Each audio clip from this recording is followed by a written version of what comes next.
Hi friends, ಎಲ್ಲರಿಗೂ ನಮಸ್ಕಾರ. Welcome to my channel Grihiniloka. ದಯವಿಟ್ಟು ವೀಡಿಯೋಸ್ಗಳನ್ನ ಲೈಕ್ ಮಾಡಿ, ಚಾನಲ್ನ ಸಬ್ಸ್ಕ್ರೈಬ್ ಮಾಡಿ, ತಪ್ಪದೆ ನೆಕ್ಸ್ಟ್ ವೀಡಿಯೋಸ್ಗಾಗಿ ಬೆಲ್ಲೈಕನ್ನ ಕ್ಲಿಕ್ ಮಾಡಿ. ವರಮಹಾಲಕ್ಷ್ಮಿ ಹಬ್ಬದಲ್ಲಿ ಕಳಸನ ಇದೇ ರೀತಿ ಇಡಬೇಕು ಅಂತ ಒಮ್ಮೆ ಡಿಸೈಡ್ ಆದಮೇಲೆ ನೆಕ್ಸ್ಟು ತಲೆಗೆ ಬರೋದು ತಟ್ಟೆಗಳನ್ನ ಎಷ್ಟು ಇಡಬೇಕು. ಅಂದರೆ ಕೆಲವರು ಹಬ್ಬಕ್ಕೆ ಅಂತಲೇ ತಿಂಡಿ ಎಲ್ಲ ಮಾಡ್ತಾರೆ. ಸೊ ಹಾಗಾಗಿ ಇಷ್ಟು ತಟ್ಟೆ ಇಡಬೇಕು ಅಂತ ಕೆಲವೊಬ್ಬರು ಪದ್ಧತಿಗಳನ್ನ ಮಾಡ್ಕೊಂಡು ಬಂದಿರ್ತಾರೆ. ಸೊ ಈ ಒಂದು ವಿಡಿಯೋದಲ್ಲಿ ವರಮಹಾಲಕ್ಷ್ಮಿ ಹಬ್ಬದಲ್ಲಿ ಎಷ್ಟು ತಟ್ಟೆಗಳನ್ನ ಇಡಬೇಕು, ಎಷ್ಟು ತಟ್ಟೆಗಳಲ್ಲಿ ಏನೇನು ಇಡಬೇಕು ಅನ್ನೋದನ್ನ ಈ ಒಂದು ವಿಡಿಯೋದಲ್ಲಿ ತಿಳ್ಕೊಳ್ಳೋಣ. ವರಮಹಾಲಕ್ಷ್ಮಿ ಹಬ್ಬದಲ್ಲಿ ಇಷ್ಟೇ ತಟ್ಟೆನ ಜೋಡಿಸ್ಬೇಕಂತ ಎಲ್ಲೂ ಪದ್ಧತಿ ಅಂದರೆ ಕಂಡೀಷನ್ ಇಲ್ಲ.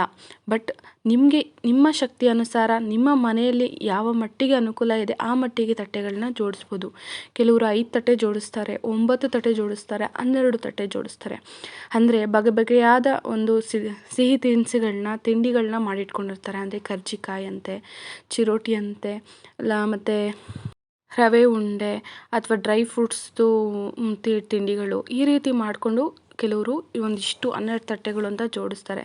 ಬಟ್ ಎಲ್ರಿಗೂ ಆಗುತ್ತಾ? ಆಗಲ್ಲ ಅಲ್ವಾ.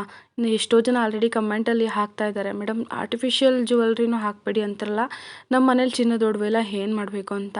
ಆ ಥರ ಒಬ್ಬೊಬ್ರಿಗೂ ಒಂದೊಂದು ರೀತಿಯಾದ ಪ್ರಾಬ್ಲಮ್ಸ್ ಇರುತ್ತೆ. ಸೊ ಹಾಗಾಗಿ ನಾನು ಹೇಳೋದಿಷ್ಟೇ, ಯಾರ ಮನೇಲಿ ಎಷ್ಟು ತಟ್ಟೆನಾದ್ರೂ ಜೋಡಿಸ್ಕೊಳ್ಳಿ. ನಿಮ್ಮ ಮನೆಯಲ್ಲಿ ನಿಮಗೆ ಎಷ್ಟು ಸಾಧ್ಯನೋ ಅಷ್ಟು ತಟ್ಟೆನ ಹಿಡಿ. ಒಂದೇ ಒಂದು ತಟ್ಟೆನ ಹಿಡಿ, ಅದರಲ್ಲಿ ಫಲತಾಂಬೂಲನ ನಿಮ್ಮ ಕೈಯಲ್ಲಿ ಎಷ್ಟಾಗುತ್ತೋ ಅಷ್ಟು ಫಲತಾಂಬೂಲನ ಹಿಡಿ, ಅಷ್ಟೇ ಸಾಕು.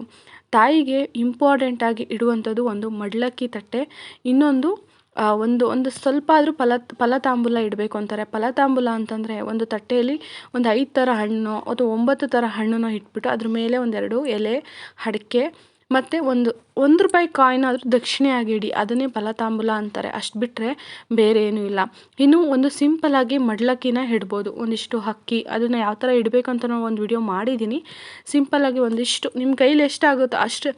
ಈಗ ನಾನು 1 ಸೇರು ಹೇಳಿದ್ದೀನಿ, ನಿಮ್ಗೆ ಅಷ್ಟಾಗಲ್ವ, ಬರೀ 1 ಪಾವು ಅಂತ ಹೇಳ್ತೀವಲ್ಲ, 1 ಗ್ಲಾಸ್ ಅಕ್ಕಿ ಅಷ್ಟು ಬೇಕಾದ್ರೂ ಹಾಕಿಬಿಟ್ಟು, ಒಂದು ಬೆಲ್ಲ, ಹಾಫ್ ಕೊಬ್ಬರಿ, ಅದ್ರ ಸ್ವಲ್ಪ ಹುರಿಗಡಲೆ, ಒಂದು ಬ್ಲೌಸ್ ಪೀಸು, ಒಂದು ಸ್ವಲ್ಪ ಬಳೆ, ಅರಿಶಿನ, ಕುಂಕುಮ, ಹೂವು ಇಷ್ಟನ್ನು ಇಡ್ಬೋದಲ್ವಾ. ಇಷ್ಟು ಶಕ್ತಿ ಪ್ರತಿಯೊಬ್ಬರಿಗೂ ಇದ್ದೇ ಇರುತ್ತೆ. ಸೊ ಹಾಗಾಗಿ ಮಡಲಕ್ಕಿ ತಟ್ಟೆ, ಫಲತಾಂಬೂಲ ಈ 2 ಇಂಪಾರ್ಟೆಂಟಾಗಿ ಇಡಬೇಕು. ಅದು ಬಿಟ್ಟರೆ ಇನ್ನು ಮಿಕ್ಕಿದ್ದು ತಟ್ಟೆಗಳನ್ನ ನೀವೇನು ಮಾಡಿ, ನಿಮ್ಮ ಕೈಲಿ ಆದರೆ ತಿಂಡಿಗಳನ್ನ ಮಾಡಿ ಇಡ್ಬೋದು. ಹೇಳಿದ್ನಲ್ಲ 5, 9, 12 ಥರ 12 ಈ ರೀತಿಯಾಗಿ ತಟ್ಟೆಗಳನ್ನ ಜೋಡಿಸ್ಕೊಳ್ಬೋದು. ಸೊ ನೋಡಿದ್ರಲ್ಲ, ದಯವಿಟ್ಟು ವರಮಹಾಲಕ್ಷ್ಮಿ ಹಬ್ಬದಲ್ಲಿ ಯಾರೋ ಏನೋ ಹೇಳಿದ್ರು ಅಂತ ತುಂಬ ತಲೆ ಕೆಡಿಸ್ಕೊಂಡು ನಿಮ್ಮ ಮಧ್ಯ ಗಂಡ ಹೆಂಡತಿ ಮಧ್ಯೆ ಜಗಳ ಮಾಡ್ಕೊಳ್ಬೇಡಿ. ಯಾಕಂದರೆ ಪಾಪ ಗಂಡನಿಗೆ ಎಷ್ಟಾಗುತ್ತೋ ಅಷ್ಟು ಅವ್ರು ನಿಮಗೆ ಸಹಾಯ ಮಾಡೇ ಮಾಡ್ತಾರೆ. ಅದಕ್ಕೂ ಮೀರಿ ನಾನು ಅದನ್ನೇ ಇಡಲೇಬೇಕು, ಇದನ್ನು ಮಾಡಲೇಬೇಕು, ನಾನು ಇಷ್ಟು ಇಡಬೇಕು, ಹಂಗೆ ಇಡಬೇಕು ಅಂತ ಜಗಳ ಮಾಡೋಕ್ಕೆ ಹೋಗಬೇಡಿ. ತಾಯಿ ಮಹಾಲಕ್ಷ್ಮಿನ ನೀವೆಷ್ಟು ಖುಷಿಯಿಂದ ಎಷ್ಟು ಭಕ್ತಿಯಿಂದ ಪೂಜೆ ಮಾಡ್ತೀರಾ ಅನ್ನೋದಷ್ಟೇ ಇಂಪಾರ್ಟೆಂಟು. ಸೊ ಹಾಗಾಗಿ ಇಷ್ಟೇ ತಟ್ಟೆನ ಜೋಡಿಸ್ಬೇಕಂತ ಎಲ್ಲೂ ಕಂಪಲ್ಸರಿಯಾದ ರೂಲ್ಸ್ ಇಲ್ಲ.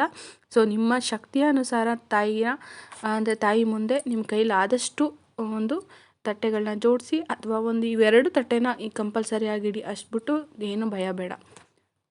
ಸೊ ಈ ಒಂದು ಇನ್ಫಾರ್ಮೇಷನ್ ನಿಮ್ಗೆ ಇಷ್ಟ ಆಗಿರೋ ದಯವಿಟ್ಟು ವಿಡಿಯೋನ ಲೈಕ್ ಮಾಡಿ, ಚಾನಲ್ನ ಸಬ್ಸ್ಕ್ರೈಬ್ ಮಾಡಿ, ತಪ್ಪದೆ ನೆಕ್ಸ್ಟ್ ವೀಡಿಯೋಸ್ಗಾಗಿ ಬೆಲ್ಲೈಕನ್ ಕ್ಲಿಕ್ ಮಾಡಿ. ವಿಡಿಯೋ ನೋಡಿದ್ದಕ್ಕೆ ಧನ್ಯವಾದಗಳು. Thank you.